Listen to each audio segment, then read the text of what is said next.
Ele faz uma pergunta tranquila, quero saber aqui, a teóloga, eu pastor que também é teólogo, né? Eu me incluo fora dessa, que eu não vou falar nada não, viu, pastor?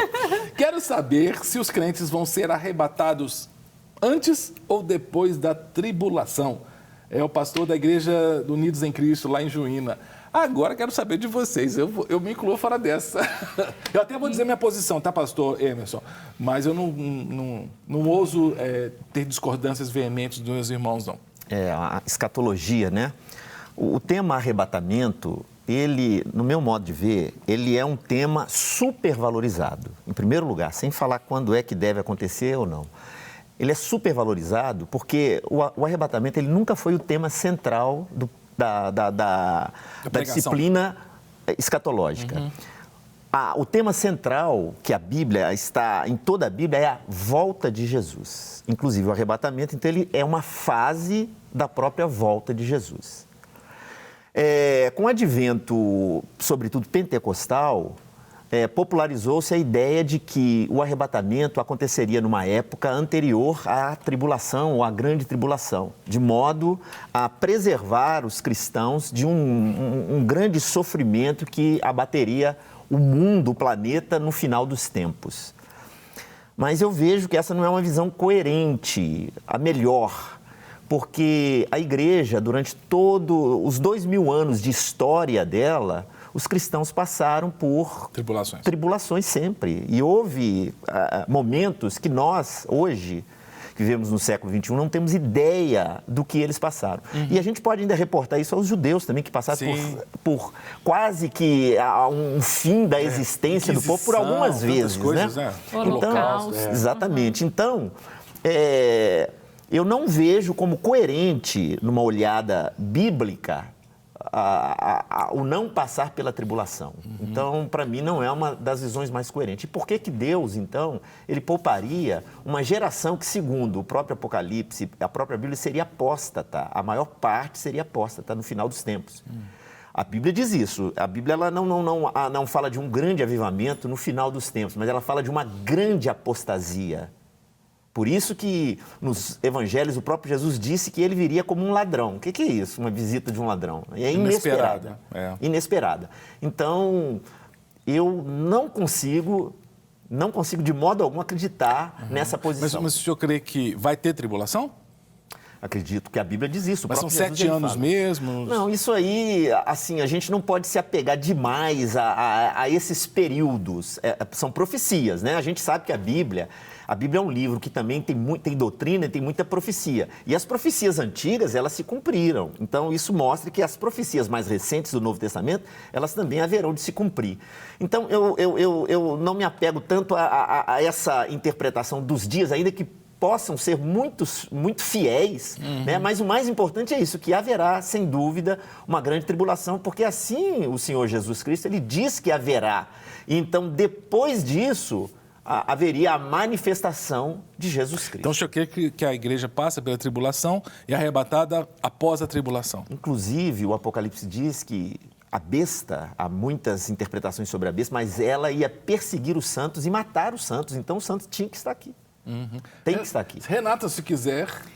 Então, o que o pastor falou faz muito sentido. Eu, como professora de história da igreja, né, antiga e medieval, a gente vê que em momento algum os cristãos eram imunes, né, muito antes, pelo contrário. Se a gente for olhar os discípulos, por exemplo, um único morreu de morte natural de velhice, né?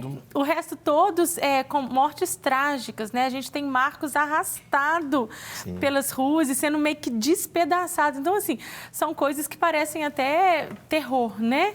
Quando eu dou uma aula dessa, sai todo mundo em prantos. Então, assim, a gente tem essa dificuldade, né? A gente até repreende a doença, né? Não que a gente queira, né? Mas sempre com aquela sensação de como se o Senhor sempre nos guarda, sempre nos livra e sempre nos deixa imune. Isso não é verdade. A história da igreja mostra o contrário, né? Exatamente. Que os santos passaram... Agora, uma coisa é certa. Ficando ou não nessa tribulação, 7 anos, 70, 14, não interessa. O certo é que o Senhor está conosco. Né?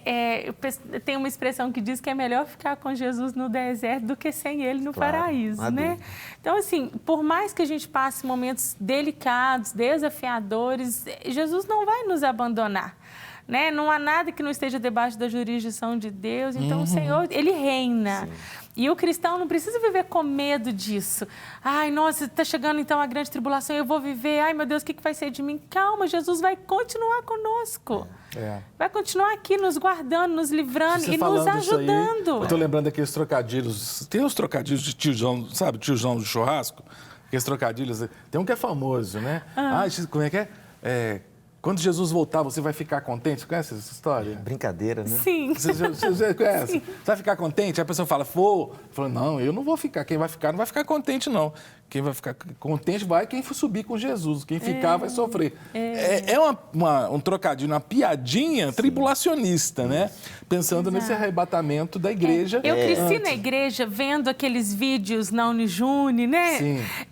Aqueles vídeos aqueles filmes que mostram que enquanto as pessoas estavam ali servindo a Deus fielmente, e aí Jesus volta, arrebata os fiéis, e os que estavam meio desviados, com as roupas caídas, ficaram, e aí que a grande tribulação... Foi assim que eu fui formada. Aos 7, 8 anos de idade, eu comecei a assistir esses filmes, né?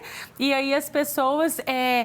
Que não negassem a Jesus ali, passassem, né, para aquelas tribulações mais horrorosas, elas conseguiriam morrer ainda e serem salvos para a eternidade.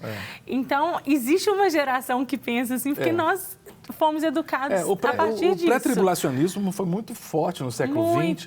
Pentecostes, né, com a questão do dispensacionalismo, né? E realmente uma tribulação, a grande tribulação, é uma coisa assim, até lógica. Por quê? A gente vive o planeta com um aumento muito grande das pessoas, do número de habitantes, um colapso dos recursos naturais, de matas, de minerais e tantas outras coisas. E então, o mundo caminha, tanto é que o mundo está muito inquieto ultimamente. E a tendência parece que isso ia aumentar. Alguns grupos, alguns países, como por exemplo a China, que começa a crescer muito, de uma maneira muito grande, a maior economia do mundo, né?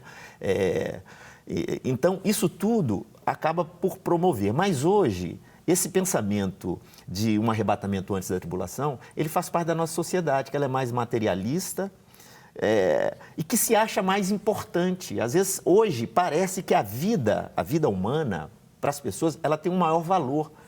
A vida sempre teve o mesmo valor, de verdade, porque a vida ela tem um valor atribuído por Deus, pelo próprio Criador. Mas hoje as pessoas, vivemos num mundo mais materialista, então as pessoas se cercam de mais coisas, dando assim, uma ideia de que a vida vale mais. Então, há uma tendência das pessoas sempre procurarem essa tendência de uma autoproteção, de achar que Deus realmente vai proteger de todo o mal e tal e tal. Mas essa não é a realidade. Os bens que hoje nós possuímos, que a nossa sociedade possui hoje, que é mais rica, isso não faz Deus mudar os seus planos e também não muda a teologia, a revelação das Escrituras. Então, nós precisamos de olhar para a história, o futuro. A gente também se entende, sobretudo, olhando o passado, para a história da igreja. Como eles viam, e a visão pré-tribulacionista, ela é recente realmente. Não quer ficar um segundo por fora da nossa programação? Agora você pode nos acompanhar através das plataformas digitais. Não perca tempo. Acesse, curta e siga-nos. Fique por dentro de tudo o que acontece por aqui. Rede Super, inspirando você.